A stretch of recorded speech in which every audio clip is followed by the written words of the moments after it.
Hello my friends, so I am just finishing up at my office for today and I've been wanting to get this video out. I decided I wanted to do a part 2 on menopause because I just feel like I did not give all the information that I wanted to in that first video. So I'm going to do a part 2. I also realize how overwhelming and confusing it could be with health these days because there's so much out there, and we have all this social media and this person saying that, another person saying something else. So when you don't know, it can be confusing and overwhelming. I feel very blessed and lucky because I've been a naturopath and practitioner for many, many years. And so over time, I've really learned. And so it's pretty easy for me these days, even though I'm still learning. You're always learning. And sometimes I see things I've never seen before. So there's still those things, going on where, oh, I did not know that. But I can't imagine what it would be like when you just don't know it all and you don't know who to trust or where to turn to.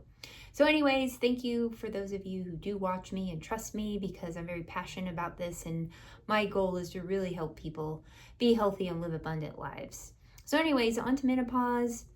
I know I was talking a lot about the estrogen and the xenoestrogens in part 1. And by the way, if you have not listened to part 1, go back and listen to that first and then come back here and listen to part 2. We talked a lot about the bad estrogens in part 1, the environmental estrogens, drinking plastic water bottles, eating meats with hormones, drinking dairy milk injected with hormones, eating a lot of carbs and sugars, chronic stress, processed foods.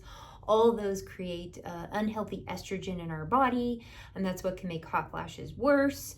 Now, let's say you've gone through menopause or you're going through menopause and you're having those hot flashes.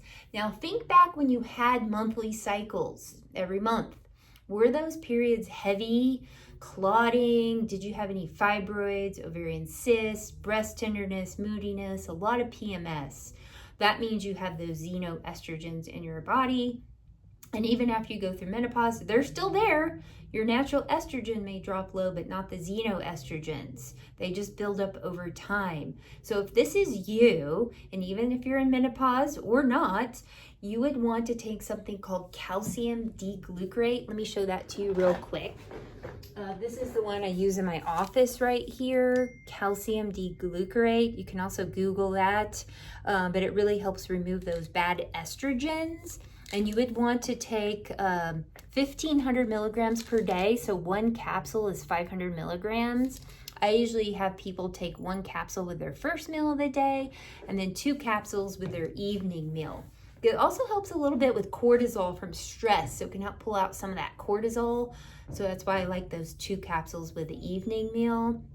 Now, calcium D-glucarate is not calcium. It has just a little bit in there, so it can activate the D-glucarate to work to pull out those xenotoxic estrogens. Now, calcium D-glucarate is also found in small amounts in organic apples, oranges, and dark leafy greens, but you'd have to eat about 1 pound per day to get the amount that you would need. That's found in the capsule form, which is a much more concentrated form. And back in the old days when we didn't have all these horrible foods and this junk food and hormones and animals and all this chronic stress, we could get enough from our diet. Today, it just can't happen.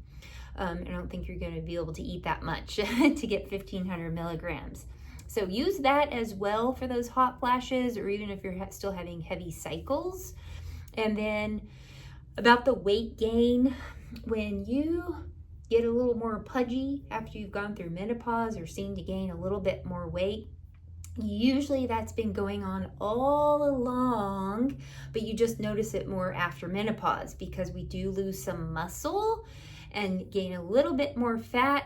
But you got to really look at the overall picture. What have you been doing all along over the years? It usually comes from poor nutrition, not eating the right kinds of foods, and not exercising. And that's why a lot of women have trouble with that excess weight gain and the fat on their body after menopause, okay?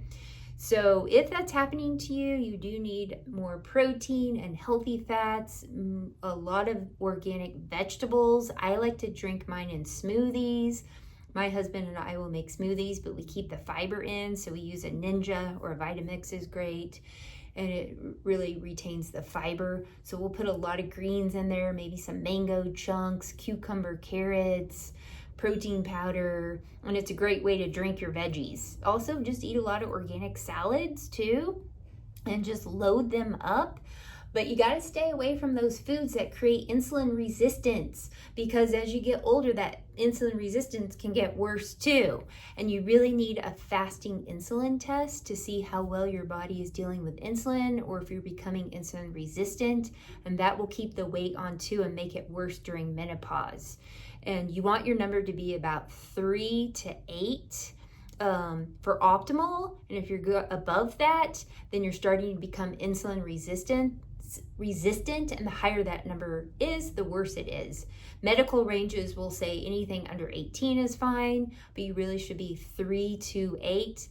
I can send off for insulin resistant test if you would like, or you can go to your primary care doctor and ask them to test for that. If they won't, or your insurance doesn't cover it, come back to me. It's not that expensive, maybe 10 to 15 bucks for a fasting insulin test. Those are very, very important. Okay, so I just wanted to give you a little bit of extra information on the menopause and try to help you with that. And anything I say isn't set in stone, because everyone is an individual. So I'm giving you kind of some basic protocols I've used for others in the past and myself that have worked. So I hope this helps. Reach out. Please comment below what you think. If you have any questions, feel free to email me at bluezehealth@gmail.com. And everyone have a great day. All right, bye-bye.